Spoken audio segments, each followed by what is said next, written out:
The Duke thought her letters were begging, until he returned and met the child she saved. The snow had begun to gather heavily on Clara's shore by the time the great oak doors of Ashbourne swung inward. She stood on the frost-rimmed steps with a sleeping boy in her arms, one hand beneath his knees and the other pressed over the blanket to keep the wind from finding him. Julian's cheek rested against her shoulder. His dark curls were damp from snow. Each small breath warmed the worn wool at her throat. Clara did not shiver. She had learned long ago. In the cramped offices of London's lesser solicitors, that shivering was a luxury for women who had someone else to plead for them. Tonight, she had no father, no husband, no family name worth protecting her, and no coin enough to hire a carriage back through the storm. She had only the child, and the truth. Warm golden light spilled from the entrance hall over the snow. It touched the mud at her hem, the frayed edge of her grey gown, the ink stain that never quite left her right forefinger, and the bundle of documents tied against her satchel beneath her cloak. The man in the threshold was not a footman. Edmund, Duke of Ashbourne, stood with a thick sheaf of papers in one gloved hand. Her letters, 6 months of precise, carefully copied letters, 6 months of dates, witnesses, parish records, expenses, and warnings. 6 months of writing to a duke who had never answered, though his brother's lawful child had been coughing himself awake in a rented room near Holborn. The Duke looked first at the pages, then at Clara. His dark, curling hair was disordered from travel. Snow clung to the shoulders of his black coat. His strong brow drew tight as the candlelight struck the handwriting in his hand and the boy in her arms. Clara watched disbelief harden in his face, then fracture into something sharper when Julian stirred and the blanket slipped just enough to reveal the child's profile. The same dark curls, the same straight nose, a small living echo of Thomas, the late Duke of Ashbourne. "You did not answer," Clara said. Her voice was quiet. She would not let it shake in front of a house that could still close its doors. The Duke's jaw moved once before he spoke. "I only received these tonight. Then I deduced correctly. The post was intercepted." Clara tightened her hold on Julian. "I have brought him before the Christmas certification. If the trustees declare no lawful heir by then, your cousin Frederick gains the northern estates and every tenant bound to them. He also gains the power to bury this child in a parish file." Behind the Duke, the hall went still. A house heard certain words: heir, trustees, Christmas.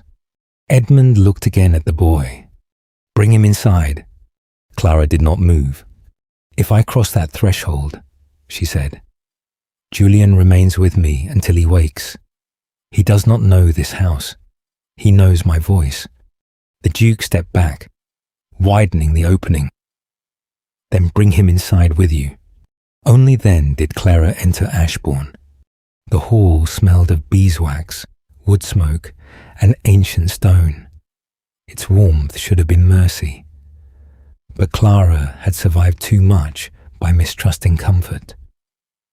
She looked past the vaulted ceiling, past the carved staircase, past the portraits whose painted eyes seemed to weigh blood against birth. An older woman with silver at her temples hurried forward, keys at her waist and kindness held firmly under discipline. "Margaret, housekeeper," she said. "There is a nursery fire already lit." "Miss Clara Hale," Clara replied. "Former secretary to Mr.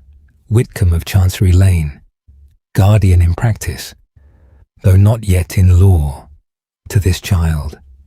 A thin laugh slid down from the staircase. Guardian, is that what we call abduction now? A man descended with one hand upon the rail. Fair hair, pale gloves, a mouth shaped for contempt. Clara knew him from her research before any introduction could be offered. Frederick Ashbourne, cousin to the Duke, steward of the unentailed northern properties, the man who profited most if Julian vanished. He stopped on the final step and looked at Clara's damp shawl, then the boy's sleeping face. A clever opportunist with a borrowed child, Frederick said. I told you. Edmund. Blackmail dressed in ink. Clara shifted her body to shield Julian from his gaze. My station does not alter the parish registry of St. Jude S, she said.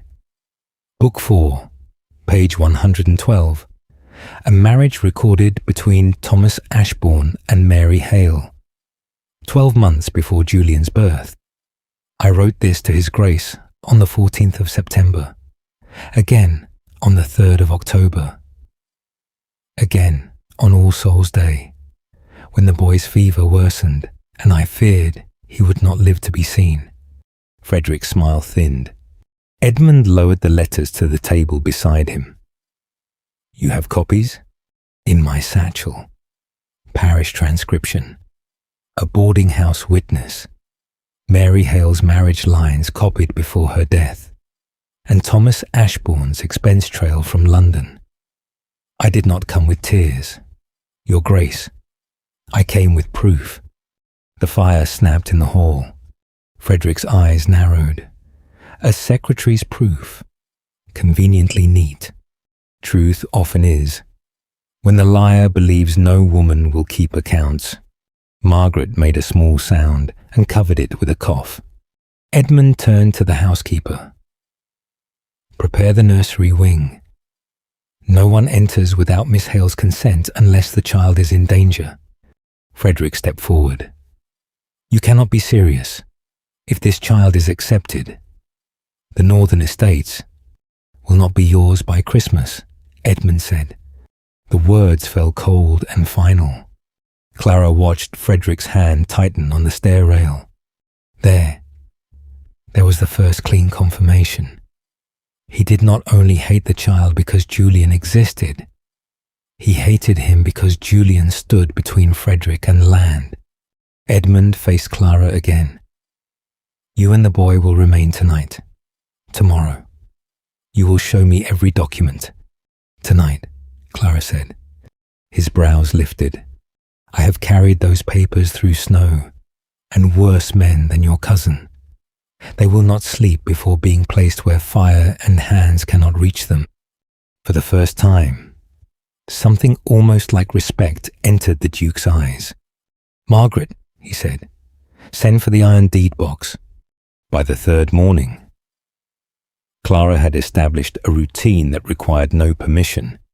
She rose before the maids, washed in cold water, twisted her dark wavy hair into its loose knot, and dressed in the same grey gown, brushed and pressed as well as travel and worry allowed. She was a commoner in a ducal house, but she would not be made invisible by marble, silver, or birth. The nursery wing became Julian's world. The library became hers. Ashbourne's library was cavernous, lined with leather-bound volumes and tall windows silvered by frost. The Duke summoned her there after breakfast and found her already waiting beside the long table, her satchel open, her documents ordered by date. He did not sit behind the great desk, as if the room were a court. He sat opposite her. Clara noticed that my mother was secretary to a merchant firm, she said, smoothing a crease from a copied registry page. She taught me that a fact without a date is a servant without a reference. When Mary Hale fell ill in our boarding house, she left Julian to me with these papers and a request that I write to Ashbourne if she died. She was your relation, my cousin by marriage, poor enough for the world to forget. but lawful enough to matter. Edmund's gaze moved to the certificate copy. And Thomas knew. Thomas paid for her rooms, her physician, and the child's nurse until 3 months before his death. The payments stopped after he returned to Ashbourne. Why? I do not yet know. Clara opened another packet. But I know the money existed. Frederick, lingering by the tall windows like a vulture in a fine waistcoat, let out a short laugh. Anyone can copy a ledger. Clara did not look at him. She placed one page in front of Edmund. A withdrawal of £300 on the 5th of May from the Ashbourne London account. 2 days later, the same amount appears in Mary Hale's apothecary receipt. The apothecary's son witnessed the payment. If your central ledger is honest, it will match. Edmund stood. The room became very quiet while he crossed to the locked estate cabinet. Margaret, who had entered with tea, watched Frederick rather than the Duke. That too, Clara noticed. Edmund opened the iron clasp of the Ashbourne ledger and ran one finger down the column. £300, he read. 5th of May. Frederick's face hardened. Clara folded her hands to stop them from trembling. Edmund closed the ledger. You may leave us, Frederick. I am steward of the Northern properties. For the moment, Frederick bowed with a stiffness that promised retaliation and left. Only when the door shut did Clara let herself breathe. Margaret set down the tea tray. Clara reached for the pot and poured 1 cup before she considered the presumption. Black tea, no sugar. She set it at the Duke's side, then returned to her papers. Edmund looked at the cup. You observe habits quickly. It is my profession. If one misses a detail, a family can fall to ruin. And who kept you from ruin? The question came quietly. Clara's hand stilled over the registry page.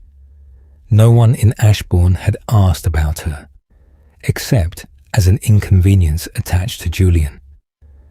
The ink stain on her finger seemed darker against the cream paper. No one, she said. That is why I learned to write. No apology came, no pity. The Duke only moved the estate ledger closer to the light, as if her answer had become another document he would not misplace. The work began in earnest. For 10 days, the library held the scratch of Clara's quill, the turn of Edmund's estate pages, and the steady crackle of a fire Margaret refused to let die. Clara cross-checked Thomas's London accounts with the household ledgers. She copied witness names. She found 2 missing packets listed in the archive index, but absent from the shelf. She drew a careful map of every hand through which her letters should have passed. Frederick's name stood too often near the gaps. The Duke did not praise her in grand words. He did better. He gave her access. A second key appeared beside her inkwell on the 5th morning. Archive cabinet, he said. You may open it without waiting for me. Clara touched the iron key with 2 fingers. Your cousin will object. He has done little else. A laugh escaped her before she could catch it.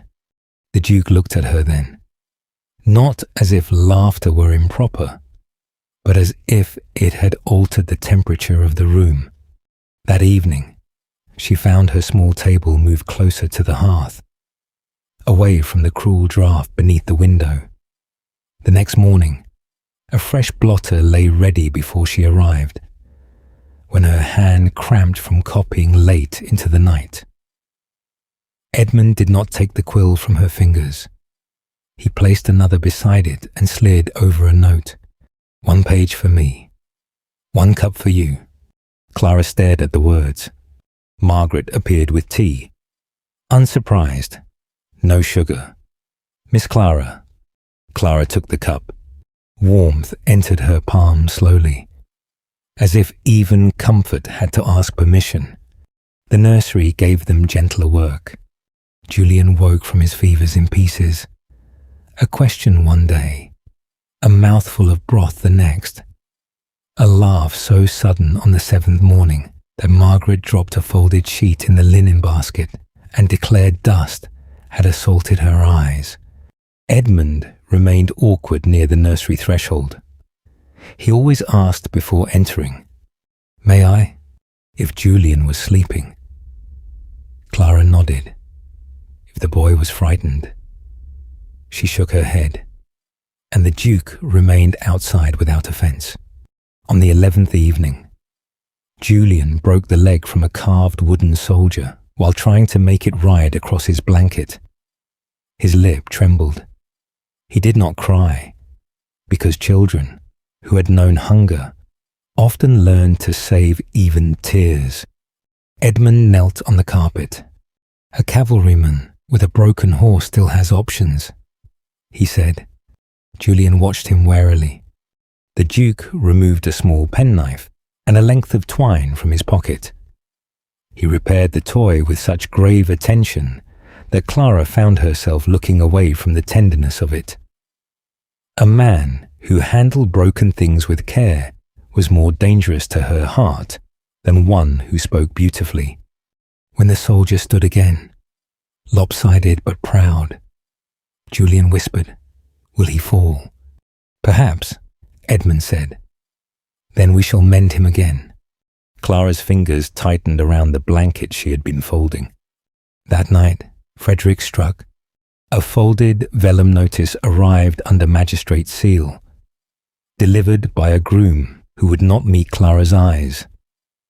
Frederick had sworn that Clara was extorting Ashbourne with a stolen child and forged parish records. He had petitioned the parish overseers to remove Julian to parish custody pending the legitimacy inquiry. Claiming Clara's presence in the Duke's house proved conspiracy. The deadline was cruelly short, if no formal protection was lodged before the next sitting. Julian could be taken while the trustees delayed. Clara read the notice once, then again. The letters blurred only at the edges. She began gathering her papers. Not to flee, but because panic had always disguised itself in her body as work. "Miss Clara," Edmund stood across the table. She kept moving. "I need the registry copy, the apothecary receipt, the Hale witness statement." Clara, the sound of her name stopped her. The Duke placed his hand on the table beside hers. "Close enough for warmth, not close enough to trap. If you ask it of me," he said, "I will lodge a formal protection for Julian under my roof before the magistrate sits. Margaret will witness your position as his guardian in practice. You will be named not as dependent, but as secretary and evidence keeper for the inquiry. If you refuse, I will still contest Frederick's petition." She looked up. No command, no possession, no rescue that demanded gratitude. A betrothal would stop them faster, he added, the words restrained. "But I will not use your fear to make one." Clara's throat tightened. Frederick had expected her to be cornered. Edmund had offered her a door. No betrothal born from panic, she said. His eyes held hers. "Agreed. But write the protection. Name Margaret as witness. Name me Julian's guardian in practice and keeper of the documents. And send to St. Jude's for a certified extract of the marriage entry before dawn." "Done. I am not running," Clara said, more to herself than to him. "No," Edmund replied. "You are building the wall." They worked through the night. Margaret brought candles, tea, and the calm fury of a woman who had decided a household would not be conquered by bad men with better boots. At 2 a.m, Clara found the first proof Frederick had not meant to leave behind. It was not the missing certificate. It was smaller. A receipt for a sealed packet delivered from London to Ashbourne 3 months before Thomas died. The packet was described in the archive index as Hale marriage papers. The receiving signature belonged to Frederick. Clara held it near the candle. "There," she said. Edmund rose from the desk. "The F in Frederick," Clara said. "He breaks the lower stroke.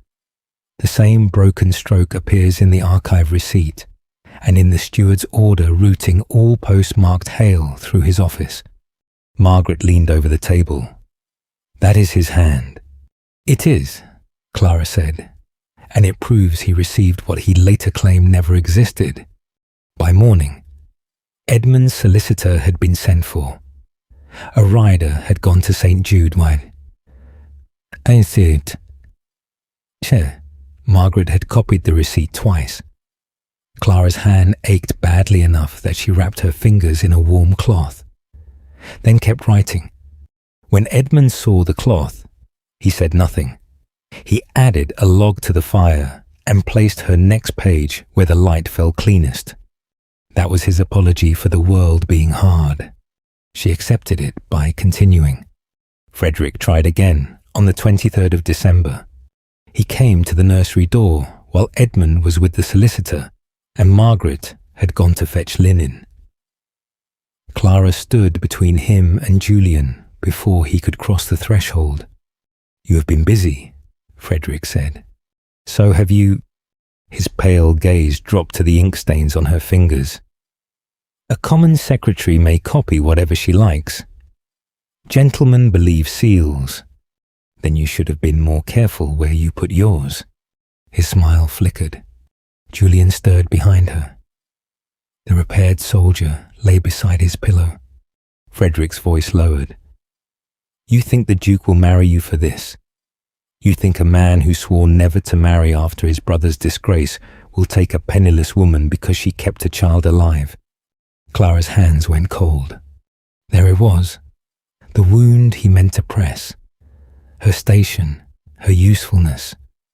The old arithmetic, commoner, secretary, guardian by necessity, woman of no dowry and no claim except truth. She touched the doorframe until the wood steadied beneath her palm. "I think Julian's name will outlive your opinion of mine." Frederick stepped closer. A floorboard sounded behind him. Edmund stood at the end of the corridor. He did not shout. He did not stride in like a hero from a play. He looked first at Clara, and she saw the question in his face. "Are you safe?" She nodded once. Only then did he speak to Frederick. "The nursery is closed to you." Frederick's mouth twisted. "You will regret sheltering them." Clara stepped out from the doorway, folder in hand. "No," she said. "He sheltered us before he had proof. Now we have proof enough to shelter him from you." Frederick's eyes dropped to the folder. For the first time, Clara saw fear. Christmas Eve came with clear, cold, and a sky full of iron stars. Frederick had summoned the family solicitors, 2 trustees, the local magistrate, and 3 neighbouring gentlemen to the Ashbourne drawing room. A formal inquiry. He called it an ambush. Margaret muttered while pinning Clara's plain cuffs smooth. Clara wore her grey gown, clean, pressed, unadorned. Her hair was pinned loosely, as always, because she had no time for beauty that required helplessness. Around her neck hung a narrow ribbon Julian had chosen because, in his solemn opinion, brown is brave. The drawing room was hot with fires and cold with judgment. Frederick stood by the mantel, confident again beneath the gaze of men who had never had to prove the right to enter a room. "My lords," he began, "the Duke has been deceived by a woman skilled in copying hands and inventing records. The alleged heir is a child of no proven birth. The northern estates must be certified to me before Christmas. As the late Duke died without lawful issue." Clara stepped forward before Edmund moved. "My name is Clara Hale," she said. I have copied for solicitors, merchants, widows, and men who later forgot they had needed me. I do not invent records. I preserve them. A rustle moved through the room. She opened the leather portfolio. First, the parish extract from St. Jude. Certified by the clerk this morning and witnessed by His Grace's solicitor. It records the marriage of Thomas Ashbourne and Mary Hale. The magistrate took it. Second, the apothecary receipt matching the Ashbourne withdrawal of £300 on the 5th of May. The solicitor nodded. Third, the archive receipt for the sealed Hale marriage packet delivered to Ashbourne and received by Frederick Ashbourne. Frederick laughed too quickly. Forgery. Clara placed another paper beside it. This steward's order routes every letter marked Hale through your office. It bears the same broken lower stroke in the F. Your own hand places the letters, the certificate, and my correspondence within your reach. The chief trustee leaned forward. Clara did not stop. Fourth, Margaret, housekeeper of Ashbourne, witnessed your instruction that any further letters from me be sent to your room rather than His Grace's desk. Margaret stepped forward, keys at her waist, chin high. I did, she said, and I kept one. She laid a folded letter on the table. Clara recognized her own hand. It was the October letter, the one begging not for money, but for acknowledgement before Julian's fever worsened. The room quieted. Frederick's face drained of colour. Clara turned to the magistrate. I asked for no coin. I asked for the child to be seen. Julian appeared at the drawing-room door in Margaret's absence. Small in his borrowed coat, the mended wooden soldier clutched in both hands. A footman hovered behind him. Horrified by his own failure, the boy looked at Clara first, then Edmund, then the table full of papers. Is this where I must be brave? He whispered. Clara's heart nearly broke. She crossed to him, knelt, and smoothed the curls from his forehead. Only honest. Julian held up the soldier. My father gave me this before he went away. Miss Clara kept it safe. The solicitor came forward at once. May I see it? Julian looked at Clara. She nodded. The solicitor turned the wooden base over. A small silver plate was fixed beneath the horse. Tarnished, but readable. J. From your father. T. Thomas Ashbourne. Frederick made a sound like a man struck. Edmund stepped beside Clara. Not before her. His shoulder aligned with hers. His hand remained open at his side. Clara rose first. If more proof is required, she said.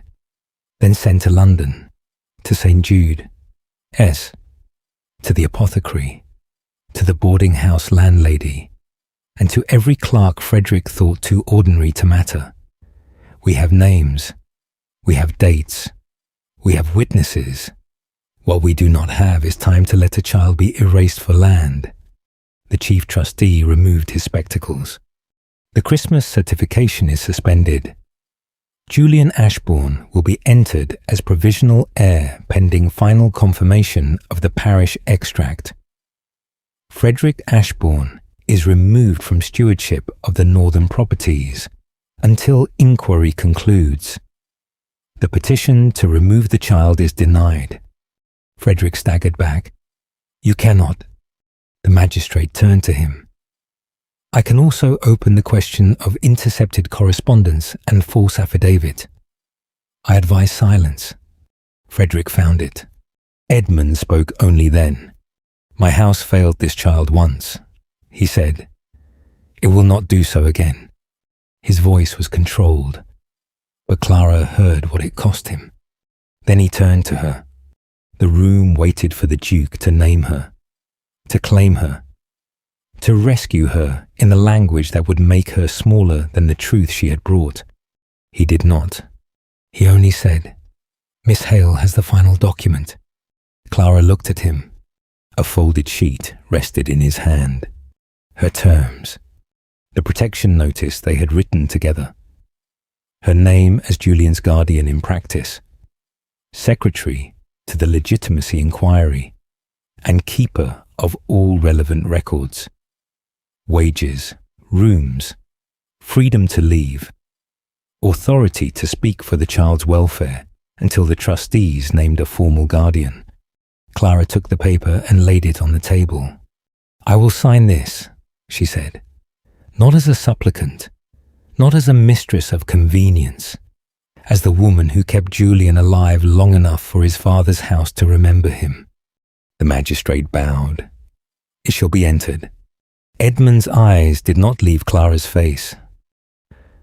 "And if His Grace asks me anything more," she continued, her voice lower but steady enough for the room to hear, "he will ask after this child is safe, after the estate is secure, and after no man in this room can mistake gratitude for consent."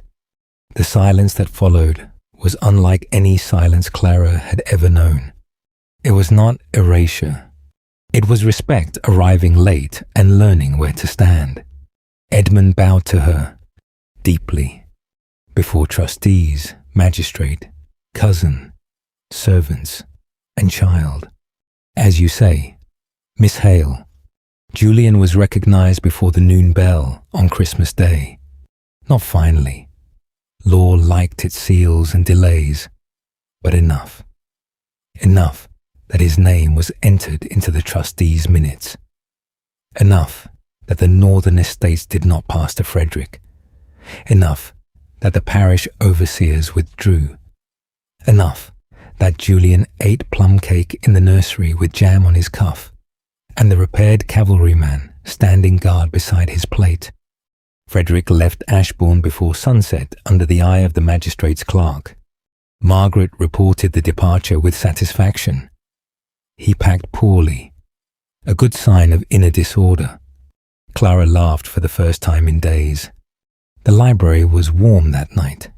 Snow pressed against the windows, but inside, the hearth roared.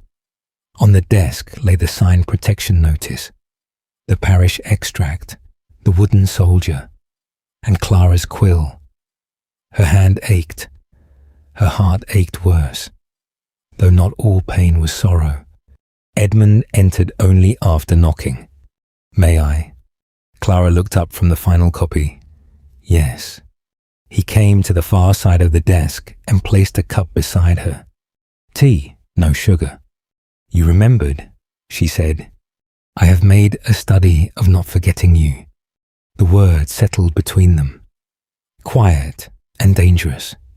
Clara set down her quill. "Julian is safe tonight." "Yes." "Frederick is gone tonight." "Yes." "The estate will not fall to him tonight." "No." She looked at the protection notice with her name in clear black ink. For once, she was not written in the margins of another life. "Then if you have something to ask," she said, "you may ask as Edmund, not as Duke, not as rescuer, not as a man solving a legal difficulty." The fire cracked softly. Edmund's hand tightened once around the back of the chair, then released. "I once swore never to marry," he said. "Not because I hated marriage, because my family taught me to distrust every tender thing that came wrapped in secrecy. Then you arrived with letters I had not answered, a child I had failed, and more courage than any person in this house. I do not ask for gratitude. I do not ask for haste." He stopped, and the careful dignity of him wavered. Clara waited. He looked at her fully. "May I court you, Clara, with the intention that, if time proves me worthy and you remain willing, you might one day choose to become Duchess of Ashbourne. No pressure, no deadline, no threat at her back. Only a man standing in a warm library, asking. Clara touched the wooden soldier on the desk. A soldier with a broken horse still has options, she said. Edmund's mouth softened. So does a secretary with ink on her hand. She continued. Yes, Edmund, you may court me. He bowed over her offered hand and pressed one brief, respectful kiss to her gloved knuckles. Nothing more. Enough to begin. By 12th night. Ashbourne had changed in ways the portraits could not understand. The nursery wing rang with Julian's footsteps. Margaret kept extra coal in the scuttle before Clara had to ask. The library held 2 working places now, not one. Edmund still stood when Clara entered. Frederick's accounts were under formal review.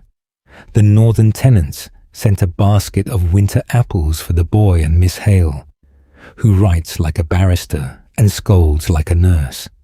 Julian insisted the wooden soldier sit on the library mantel. He is proof, the boy said. Clara looked at Edmund. Yes, she replied. He is. One morning, she found a new page laid beside her quill. The top was blank except for a heading in Edmund's hand. Household correspondence of Clara Hale. Guardian to Julian Ashbourne. Beneath it lay the iron archive key. Clara picked it up.